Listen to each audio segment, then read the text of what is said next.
Good evening, everyone, and thank you so much for keeping it right here on your favorite station in the Gulf, KTV2. Now it's the program you've been waiting for, To the Point. Why? Because we are going to focus on one thing and one thing only: violence against women.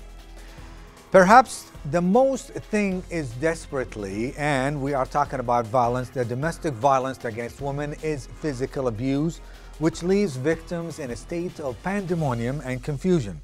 Trapped women, respecting the patriotic nature of society and ending their pain, women usually prefer to keep suffering in silence, while victims of this kind of injustice see physical abuse more prevalent in society. The general public are in disagreement whether to deem this problem as a phenomena or not. A study by Kuwait University showed that around 40.2% of the 1,071 women participants were victims of various forms of physical violence carried out by their spouses. The study also revealed wives between the age of 30 to 39, around 38.1% were more commonly abused by their husbands. The most staggering reveal in the study showed that women with high education degrees and salaries were increasingly being victimized.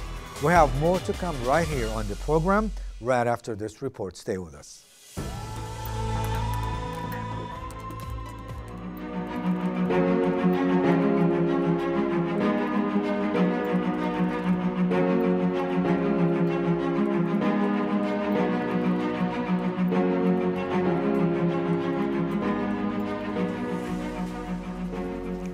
You know, this organization has a great potential. 34,000 women across Europe and Africa.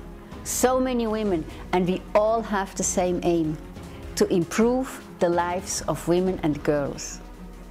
As president for the next 2 years, I will dedicate myself to this cause.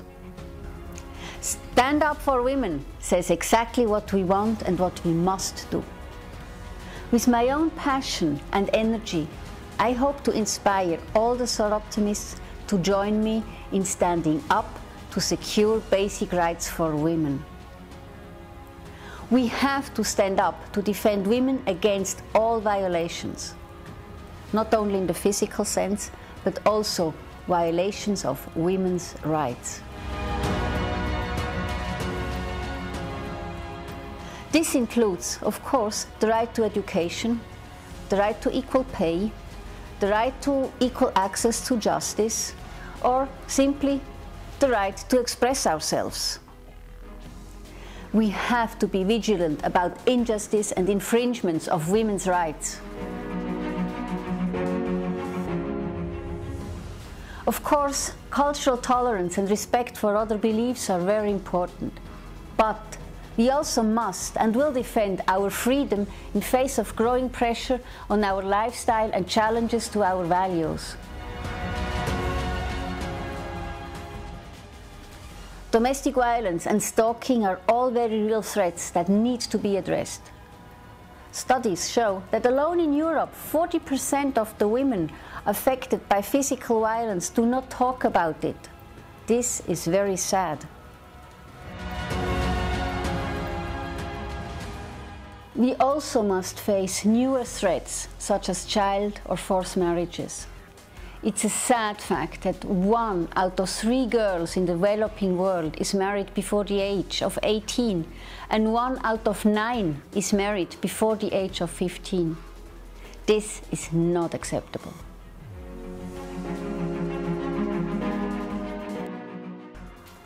Let's talk about human trafficking. In the meantime, this has become a very lucrative business. But we have a strong network of women. We are in a good position to make a difference in terms of both prevention and aiding victims. I'm passionate about women's rights, and I'm sure that all Soroptimists in our federation will be a powerful force for women. Together, we will educate, enable and empower women to secure their rights. Or let us simply say, Soroptimists stand up for women.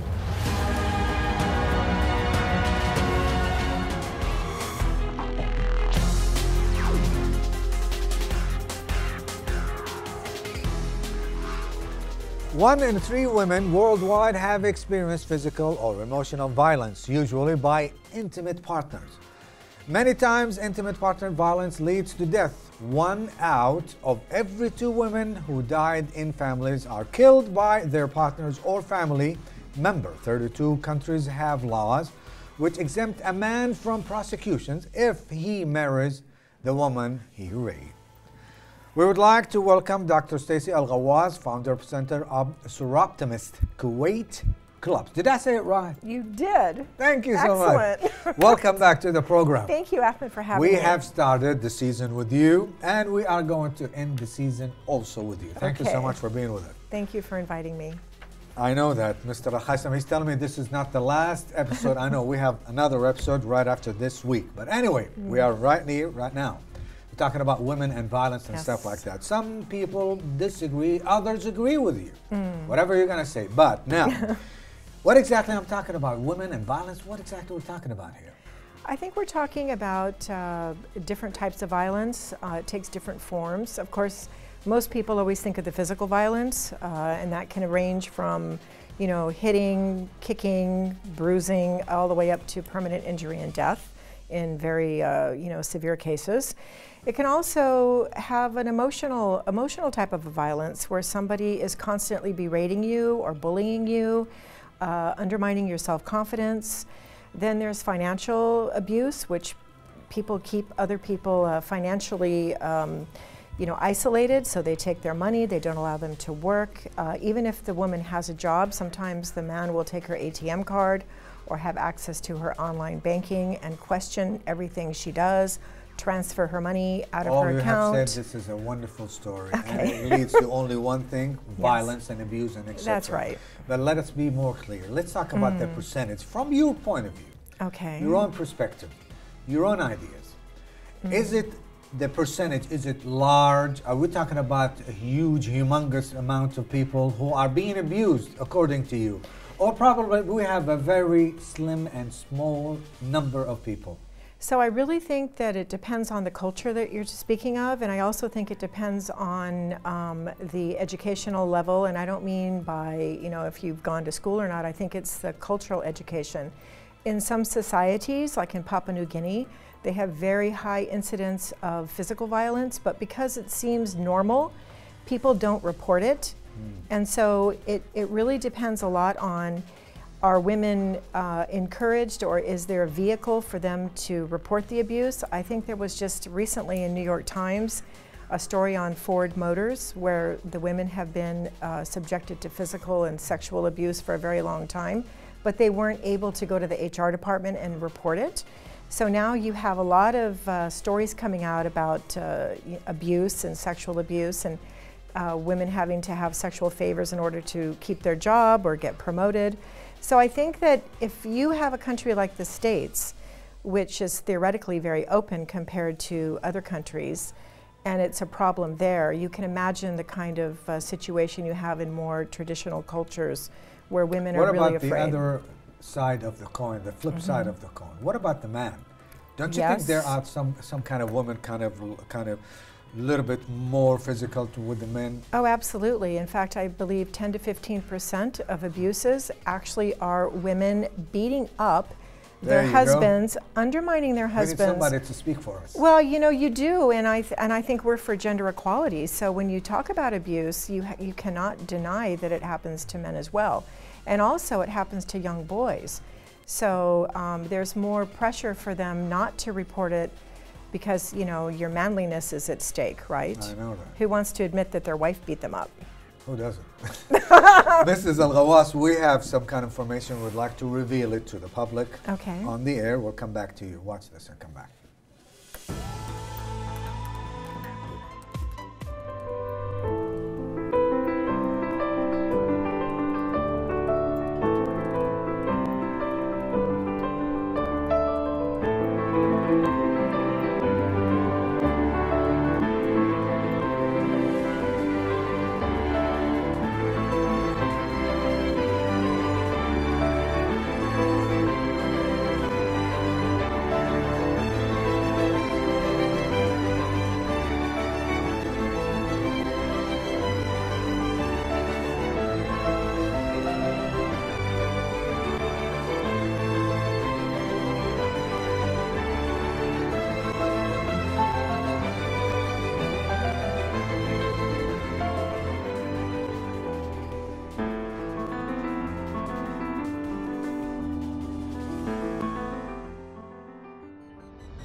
We're back with Mrs. Stacey ALGHAWAS. We're talking about violence and women all over the world. Now, let's be more specific and let's talk about in the Middle East.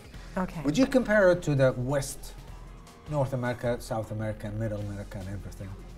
Well, I think it has its own particular cultural habits, and I think that in some ways there's, of course, the tendency to hide things and have shame no matter where you are.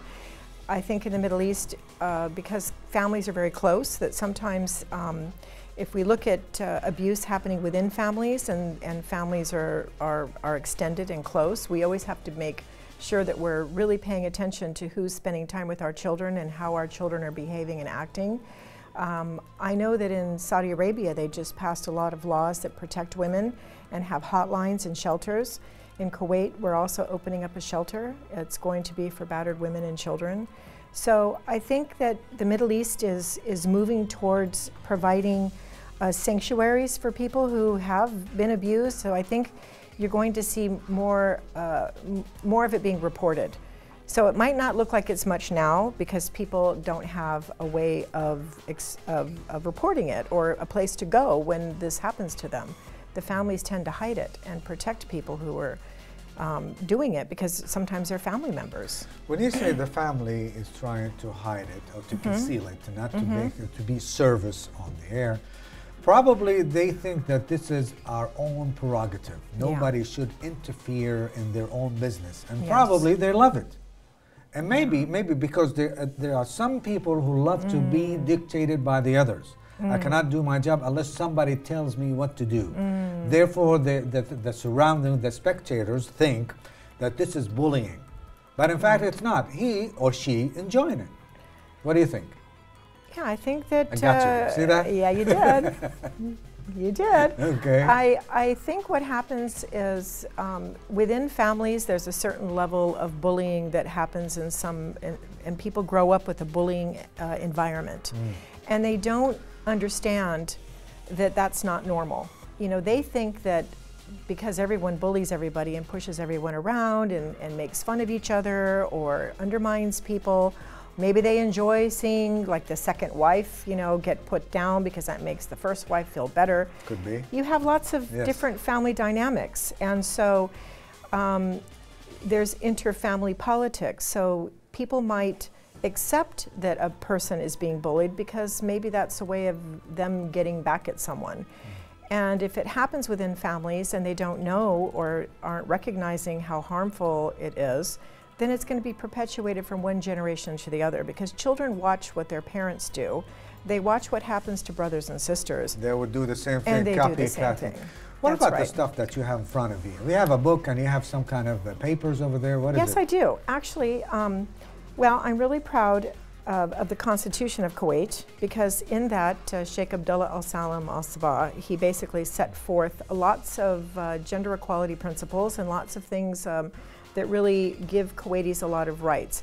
And based on that, there are many, many laws on women and children. And so we've got what this is called the Warkati Project.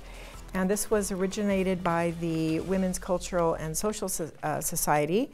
Seroptimists worked together with them, and we translated all the laws pertaining to women's rights in terms of marriage, children, nationality. You said something about this, and it was founded when and where? So Seroptimists is founded in California, Oakland, California. Oakland? Yes. The Raiders? Yeah. Okay, that's good. Are they back there yet? Yes. Oh, yeah. In 1921. And then in 1924 it came to Europe. Right now it's an international... 1921. 24 it came to Europe, to France. That was a long time through ago. a plastic surgeon.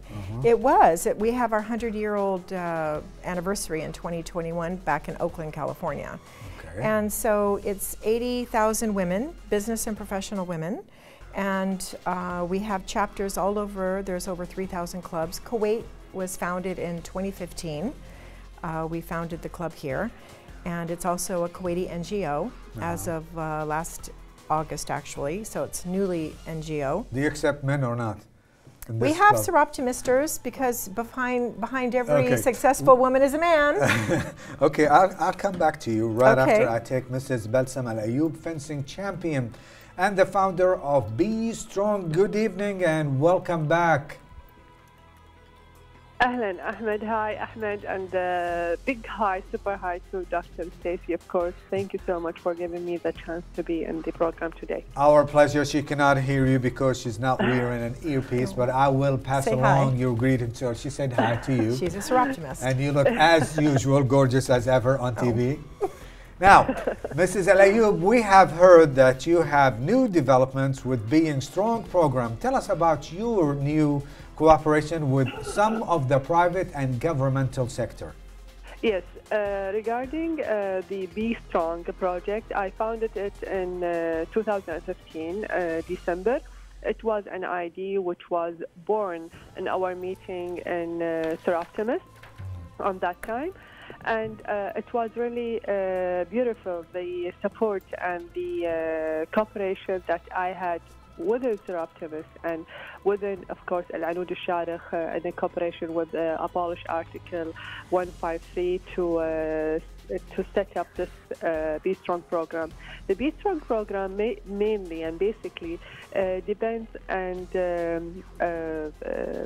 it creates the women empowerment within the inner power and the physical power, not only by educating them or raising awareness, also by training them. And this is what they are missing. The inner strength, you cannot feel it without examining it. And that's why we brought up the self-defense training. In 2015, December, we had trained 382 women from 30 nationalities. This year, last week, we had ended our 14 days of training with Defense and Defense Academy from Virginia, Atlanta. And we had, from Georgia, Atlanta. And we had trained 647 women from 34 nationalities. Plus, we had, for the first time ever, launched a self-defense training mainly made for women in a women police academy. That never happened before. They trained them on the self-defense, on the martial arts training. But for women to be trained for the self-defense as a police officers, that never happened before. I would like to thank also the Ministry of Interior for giving us the chance to launch this program in the Women Police Academy. You are more than welcome. Mrs. BALSAM Al-Ayyoob, fencing champion and the founder of Be Strong, thank you so much for participating in the program. Now we are back here. We're back with Mrs. Stacey ALGHAWAS, and we were talking about women and violence and etc. Now, let us talk a little bit about child marriage. Okay. You hate that, don't you? Well, I think it's a very unfortunate situation. I think it's worldwide. It happens in the States, by the way. It doesn't just happen in developing countries. And unfortunately, it's women who are under the age of 18.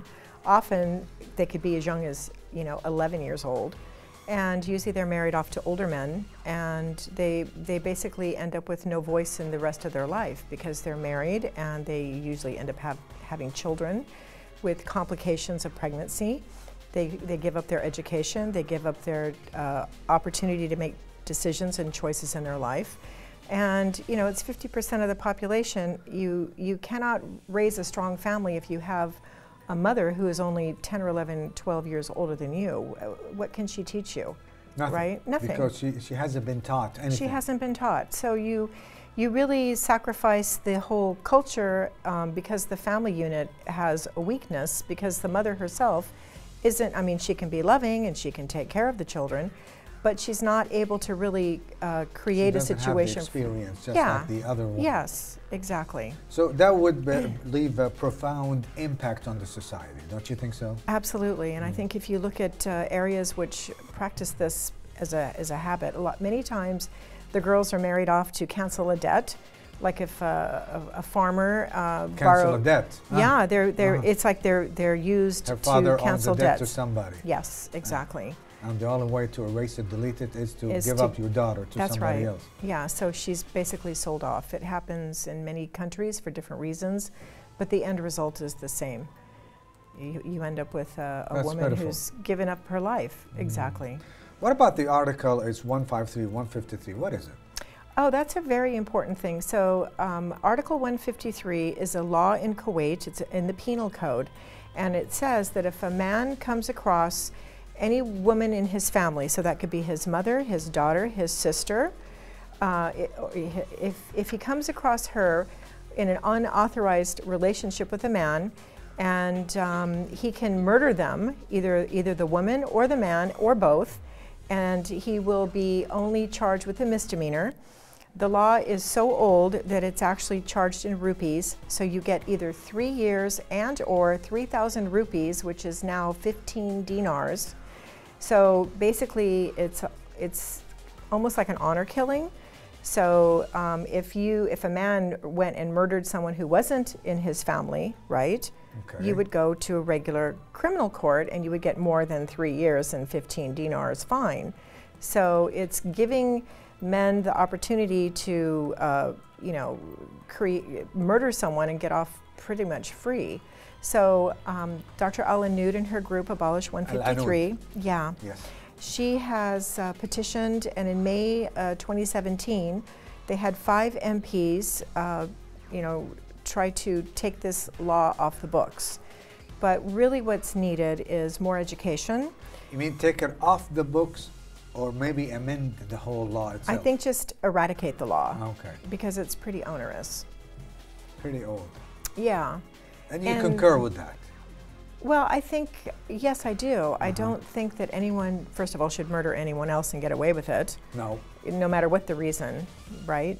What about the law in the States and Europe? Do they have this similar law to this or not? I think that they've taken care of that law a long time ago. There is something when you do have a passion of crime, like when you, I'm not a lawyer, but I know that when you murder someone and there's a passion of crime in there, that they do usually take it to manslaughter, not murder sometimes. And that's it. Unless it's premeditated. Don't you think that it's kind of a little bit similar, like in the United States you have a law of somebody trespassing and enters your house, you're allowed to kill him or her. Isn't it the same or not? What do you think? Well, I think that, okay, that's a good question, Ahmed. I have to think about that one. So I think that the difference would be is that this is when a man comes in and finds, you know, a woman in his family in, you know, maybe a sexually compromising situation. Trespassing is when a stranger is an intruder is coming into your property. And people are pretty well aware of the laws about trespassing, and they have guns, so beware.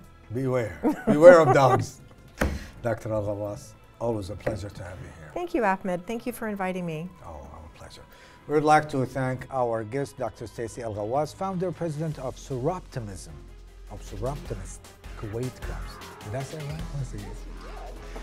You keep it right here. We're coming back to you right after this.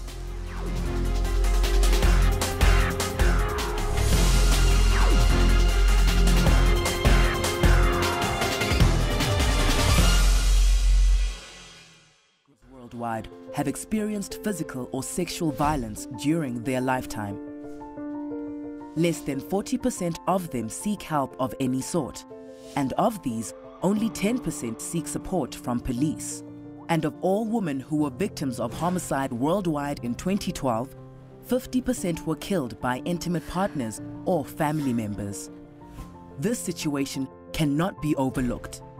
And although progress has been made, the end of violence against women and girls is far from today's reality.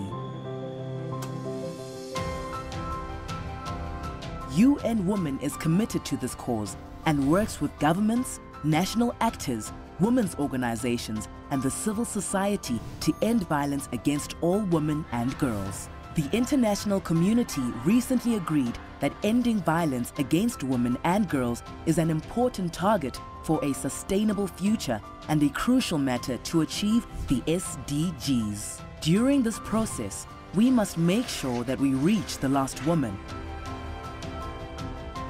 By its presence in more than 85 countries on all world regions, UN Women actively contributes to making this possible. We support countries in many ways, including adopting, implementing, and evaluating comprehensive laws and policies, addressing the root causes of violence through prevention strategies, and working with communities to change the social norms. ensuring that essential services and support are accessible to all survivors, and collecting data and conducting analysis to fully understand the nature and extent of the problem.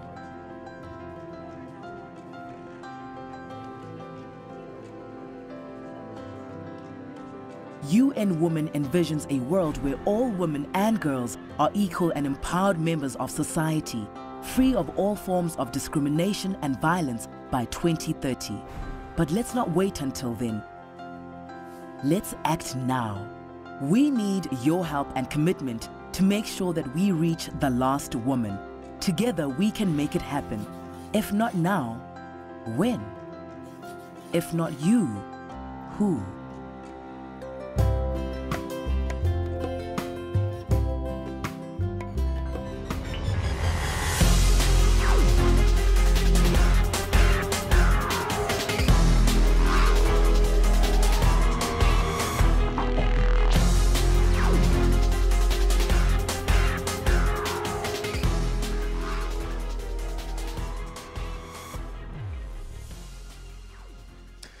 While the world has achieved progress towards gender equality and women's empowerment under the Millennium Development, women and girls continue to suffer discrimination and violence in every part of the world. We have Mrs. RAWAN, SHEIKH, Project Manager of UN, the UN Joint Program to support the State of Kuwait in implementing of the SDG 5 on gender equality. Good evening, and thank you so much for being with us. Good evening. All right. I just want to know, what was the program that I'm talking about? What is it all about, and how far was it impact terms of execution?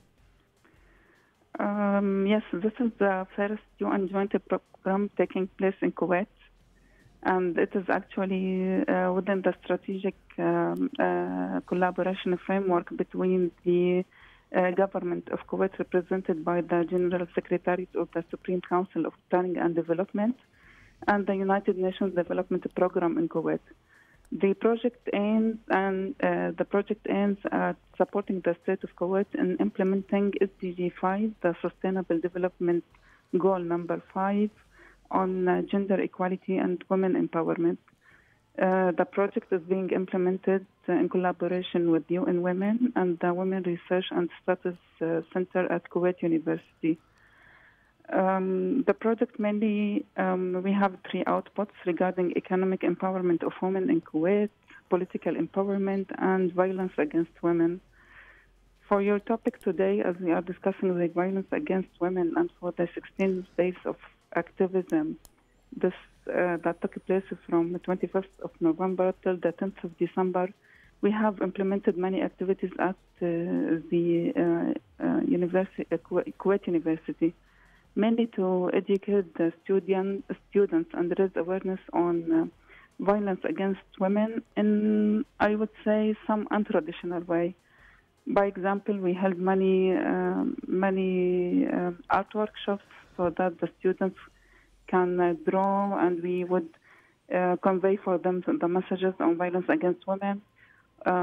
We had arranged for a book club discussion on violence and the Kuwaiti literature. We have also hosted Kuwaiti writers, Kuwaiti women writers. And also we have hosted a regional report on violence against women with disabilities. So this is what we call the double discrimination. For the project now, we have been working almost for 6 months, and it's a 2-year project.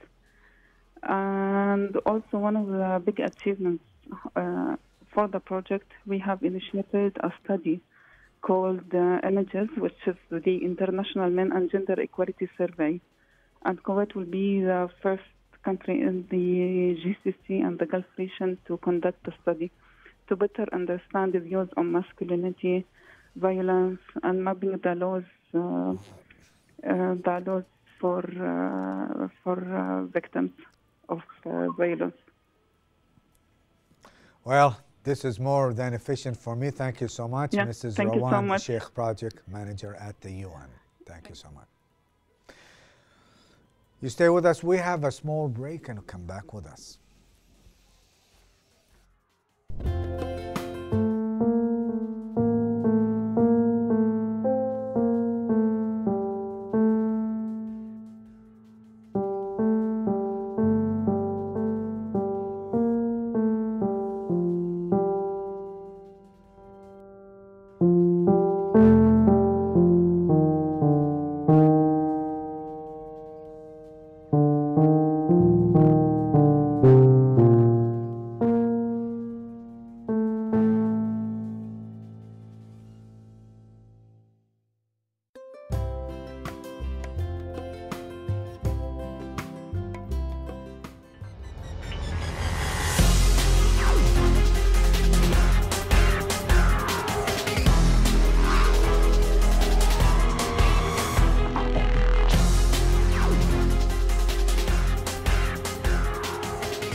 Violence against women is rooted in discrimination and inequality, making it challenging to address. Men and women who have not had opportunities to question gender rules, attitude, and beliefs cannot change them. Women who are unaware of their rights cannot claim them. Media plays a role in spreading awareness about women's rights. We would like to welcome Dr. HANEEN ALGHABRA. She is in the Mass Communication and Cultural Studies at Kuwait University. She is also known to be top on 2017 top papers in feminist and women's studies. Queen Rania, the humanitarian leader and search for counter-narrative feminist and women's studies division, National Communication Association. Doctor, it's a pleasure to have you right here in our studio. We would like to welcome you. Thank you. It's a pleasure to be here. Pleasure is all ours. Now, you have heard most of our guests before you, once on the air and the other one by the phone. We're talking about violence and women. And here, you part of the equation is mass communication, which is the media itself, radio, television, papers, magazine, etc. Now, is it important for you as an academic, you are an academic, you're a doctor, you're a PhD in mass communication. How important the media plays role in this particular subject? It plays a huge role, but the way I like to approach it is all the subjects are intersecting. So like if you can imagine a large circle, outer circle, with different privileges, right? That's a society might have. Let's think of the global privileges like the West. So we have like white racism, right? We have white privilege, maybe upper class, right? Male privilege, etc. These all intersect. Now the problem with what we're hearing in the media today with women and with power is we're hearing about feminism, right? That men and women need to be equal. But the feminism that we're hearing of is from a white point of view, because that's who controls the media globally, right? And then it permeates locally into different countries. So the problem is when the media is controlled by that, we don't receive a feminism that works for our culture. It's completely different. A white woman. So you mean you are misled by these people? We're being misled. They're giving you the information that they want you to know. Yes, it's because it's from their positionality. It does not apply to our culture. So a Kuwaiti woman from a middle class, or let's say a Bedouin woman from a poor family, is going to have a completely different experience than a white woman in the US. And so these intersections, ability, right, racism, gender, sexuality, these intersections is what defines what we call intersectional feminism, which is a feminism that's not prevalent in the media because it's all controlled by the West, right? That's correct. Yeah. So it's kind of a little bit, they kind of clouded the issue. Yes, yes. They're clouding the issue. Yes, and so I think it's a problem when we have gender equality issues, right? Every country has issues, every single country around the world. But when we take our dirty laundry, let's say, and we put it up for everyone to see, the West takes it over and they use it to come into our region economically, politically, and so on. And so we need to tackle our own problems on our own in our own countries. But when we have Western organizations coming to save us, right, then it's a problem. We have to save our own problems from within. Exactly. Not interference from somebody else. Probably they have doing a good job or not. But now, You recently were honored by the National Communication Association Conference in the United States for a research in feminist studies. What is that? So I had an amazing advisor during my PhD process, Bernadette Calafel, and she exposed me to this feminism that I've been telling you about, which is completely against the feminism that we hear about. And so I published a lot throughout my PhD program. And so most of the feminist papers, I think there was a total of 4. I actually got the top paper in the conference. So it was the top research in the conference. And they tackle issues around, for example, Muslim women that perform this white feminism, that go into the media and speak about how our women are oppressed, that we're not educated, which is very problematic because we have educated women and we have women that are not oppressed. We have oppression, and oppression is different from country to country.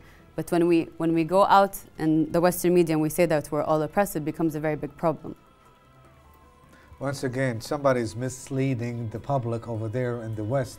They're giving them the wrong information. When you look at that percentage, or probably the numbers, they are way down about maybe 30, 40 years ago. Everybody almost equal. We're not going to say, well, nobody's perfect. But as you mentioned, and we're gladly that you said that every society has its own problem. Mm-hmm. Yeah, and what I do with my students is I look at the global system, right? Where we have the privileges on the outside, and then we have all the oppressed communities in the inside. And then I have them do a Kuwaiti one, right? Mm-hmm. Because it's completely different. It's completely different. You come into Kuwait, there's different intersections, right? You have the Sunni Shia issue. You have different. You have everything. You have Hadar, Bedu. It's completely different. They have the same thing everywhere, even in Europe and United States. This is the common of life. Now I have a question here. I don't know if it's maybe you put it, maybe not. What is feminism? So feminism is. Is it all about a woman or what? Well, no, the feminism. It's like what I told you. The feminism we've been hearing about. It's not that it's wrong, but it only applies to white women. It's the notion that women and men should be equal. But when I'm talking about the intersectional feminism, which is what I teach, which I'm invested in, I'm talking about the intersections of your gender, your race, your culture, your religion. It really depends on every single person. So you're talking about feminism when you talk about this? Yes. The experiences of women are rooted in your gender, in your race, ability, sexism, etc., right? Mm-hmm.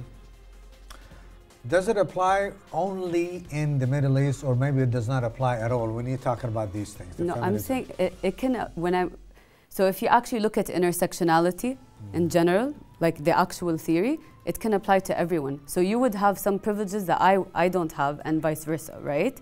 So a woman, like for example, having a PhD for me, that's a privilege, right? So and it's so hard for people that are in their privileged positionalities to actually be aware of their privileges, because it's so easy to say you're oppressed, right? Correct. Oh, I'm oppressed, I'm this, oh, I'm oppressed. But when you actually focus on reflecting on your privileges, that actually opens up a space for you to see how you're actually harming others just because the society and the media has cultured you to think that way. Mm-hmm. Okay, for the record, I would love to note that Mrs. ALGHABRA, she is the daughter of the well-known Dr. SHEIKH ALGHABRA. And he is a well-known person, not only in Kuwait, probably in all the world, because he used to be in the United States, the head of the office of the foreign communication, which belongs to the Ministry of Information. Exactly. Honestly, it's a pleasure to have you here. And you have won more than a award. Not one, more than one. Let's talk about them. Yeah, I've won 5. So I've been featured on 5 top I'm struggling to win only one. You have 5. La ilaha illallah. Yeah. Okay. 4 of them have to do with feminism. The other one has to do actually with Palestinian depictions in horror film. What's that? Palestinian depictions in horror film. So how, I did an analysis of World War Z, how Palestinians are portrayed as zombies. And so, yeah, so 4 of them do with feminism. The other one has to do with a horror film. Why didn't you bring something exactly what you're talking about? The award, we can put it on the air and show off about it. No, honestly. I don't like to show off, but... No, we'd love to have it. And what else? What about the other awards? The other ones were, again, same issues, intersectional feminism. One of them was about reflexivity. The other one was, I was looking at Muslim women that actually embody and perform like white femininity. What about Dr. Shafiq Al-Ghabra? Was he, influenced you by any chance? Yeah, I mean, both of my parents have influenced me. They're both dakatra, and so they both PhDs. Yes, so Okay. that's That's I how have you a got your PhD. exactly. Yeah, they've Was he influenced your me a tutor lot. or not? Did he teach you something? He didn't know. They haven't taught me, but they've taught me because they're my parents, and they've really shaped me into who I am. I mean, even as an instructor, but even as a teacher, as a professor, but also even the way I think, right? So yeah, I mean, I owe them a lot, and I owe my advisor, Bernadette. What about the mass communication, which you are representing right here at KTV2? And I know that you are doing a good job at the university.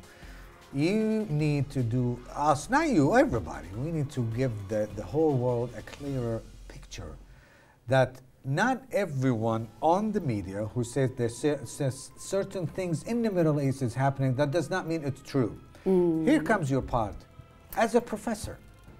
So in my Media and Society course, that's what I do. I do it in all my classes because I'm a critical scholar at the end of the day. So basically I teach how to train yourself to be critical and to see, because sometimes you don't see it, right? You don't know that you have seen something racist. It just registers in your subconscious. And so I actually go with my students and we actually analyze films, we analyze music videos. We'll do a few weeks on white racism. We'll do a few weeks on, what are the theories on white racism. We might do a few weeks on feminism. We might do class, ability, etc. So just actually showing them what are the tools to be critical. I mean, now it's the end of the semester. My students are telling me they're walking around and they're analyzing everything. I'm not trying to focus on your daddy. I would love to. No. He went all over the world to explain that the invasion of Kuwait was a mistake and etc. And we have POWs and stuff like that. So he made a huge part of everything that the Kuwait has. What about yourself? Why don't you go all over? I'm not telling you to do that, but to enhance probably the picture, probably to improve the picture about the Middle East. Well, I mean, that's what I do with the conferences, with the ones where I've won a couple of awards. What I do there is I present on this stuff. And I present these depictions that are very wrong, which goes back to the concept of Orientalism, which is studying the other. It came from the West, where they wanted to come and study us, and that's where all the wrong depictions. You said the West, you graduated from? PhD, University of Denver. Denver, yeah. Colorado? Yes, Colorado. There was a lot of snow over there, wasn't it? Yes, a lot. Yes. Okay. Well, unfortunately, I have one final question for you. Okay. What exactly that you have in the horizon that you would love to do to improve our picture in the West? Well, I'm coming out with a book in the summer, in 2018. Wonderful. And it's about white racism, and it's about how the depictions of Muslim women in the media and how Muslim women embody this white racism. And so I think that book, when it goes into the US classroom, so my colleagues are going to have them in their classroom, I think that book I hope will help. Help in showing the depictions of Middle Easterners and Muslim women that are permeating the media. So for example, when we go into war, right?